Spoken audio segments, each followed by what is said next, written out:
Alright, so hey guys, welcome to this 10 minutes speaking. Um, and now I'm gonna just, open the stuff and then just have um, the 10 minutes speaking, and it's gonna be pretty good, right? But first, let me wait for it to play the art, and then I can, go there for my stuff. Okay, let's do it.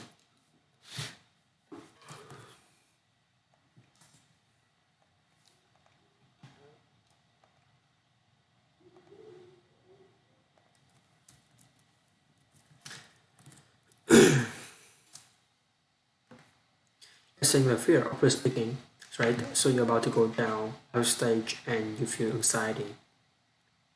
The usual default state of someone who doesn't want to have the experience is to just figure out they want you don't want to worry about experience. I mean, anxiety is kind of just by mere thoughts. You have to do. Then once if your butterflies, you you're worth them.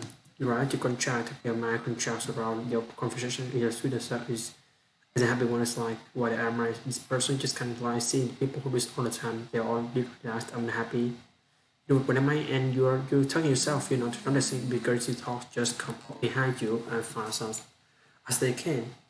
And they seem to be you right, in at any time each thought is merged in this consciousness.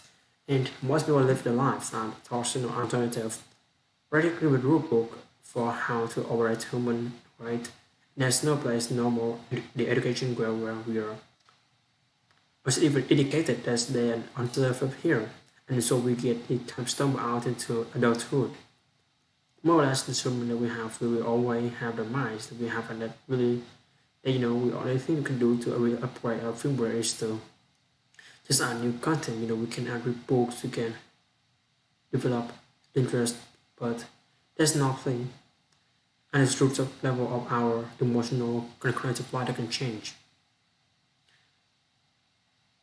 If we live in anxiety, naturally a phase in which you can just feel it, right? And be actually indifferent to it or anything else. You could be feeling, just as an embarrassing sensation. But first, you recognize anxiety. It even it's so close to excitement. It is as a physiology. The really difference between excitement and anxiety is or less just the framing. It's just a story to yourself. It's yourself feel these tingles, and it's suddenly analyzed response right before you're about to go on roller coaster. The person why you're going to roller coaster lot experience starts with the fact to feel that, right? When you're about to have an interview, you're about to walk out stage. That's intolerable, right? So you just dropping back and realizing the power of framing is again is the skill that is fairly is a book one. Many people are learning it. So the secret out most of what people care about can be thought of as skill. I mean, well-being is a skill, not suffering unnecessarily is a skill. Noticing your emotional life and regulating negative emotion is a skill. The moment you begin practicing mindfulness, we just learning to pay close attention to the nature of your experience, adding anything to your experience, just noticing what it's like to be moment to moment, but in a way that is unreactive. You are not grasping a patient or pushing a business. You are just that is a story of telling yourself a story you're thinking, and you can either become more and more mindful of what and interrupt what more and more. You can reframe this until yourself better story, but you can actually just engineer. You can change code you're running moment to moment. That's sort of use a negative imagination where you think of all the bad things that happen to you, right? You're in traffic, driving to the job that you don't like, and you're frustrated. And you can think of all the things that could happen to you, right? That haven't. And if any one of them happened to you, you would see that your prayers answered if you could just be returned to this moment.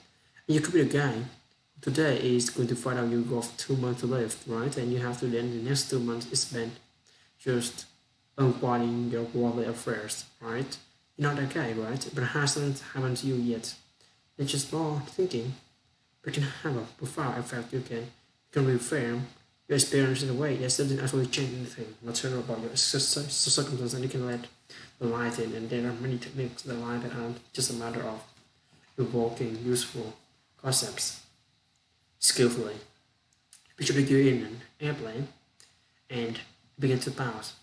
And even those of us who aren't necessarily afraid to fly can feel anxious in significant turbulence. Now, why do we feel anxious? Well, we have some thoughts about turbulence might be dangerous, right? That it makes us more likely the plane will crash. And of course, surely significant turbulence can cause a plane to crash. But as we know from the statistics, a plane crashes is a very, very rare thing. So now, unless you are in that rare and horrible experience of being actually thrown around a cabin so as to get injured, it's very likely that the bouncing is not physically painful, or you're not being harmed by the sensation, and in another context, you could subject yourself to even more violent bouncing and not be worried about it at all. You might go somewhere at the movement part which exerts great force on your body, and you do it because you're seeking the experience out. On an airplane, it's totally welcome to you. We just take raw sensations, they're not the problem. What they pretend is your interpretation often worries you that at least two levels at which you can deal with this. First is to think conceptually about the nature of the problem and about your fear.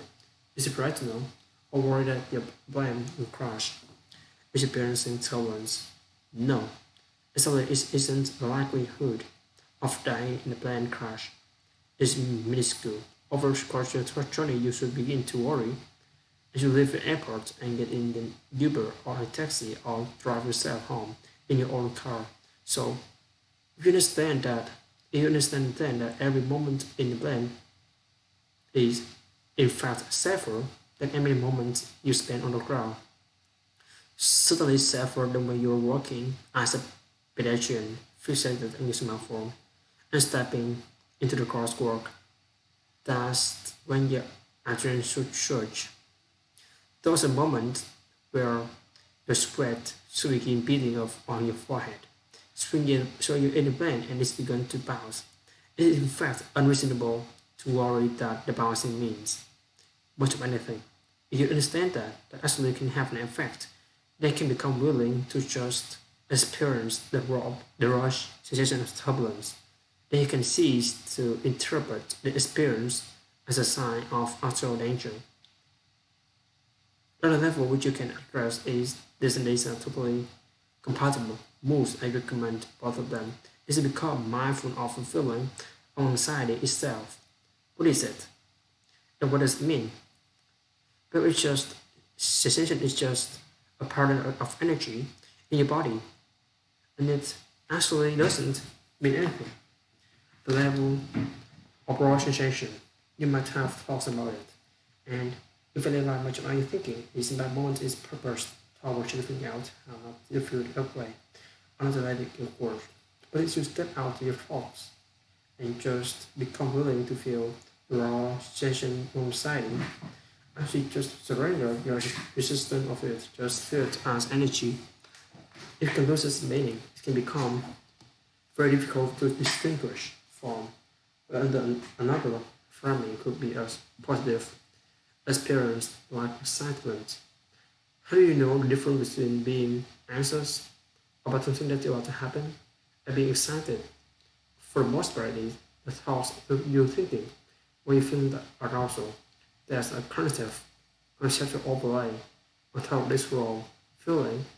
You can consciously reframe things, or we can step out of it altogether and just feel the raw energy of this experience. And when you do that, anxiety can be like any other experience that has no meaning for you as a person, but it doesn't say anything about you. So let's say you have a brush on your elbow and it's itching.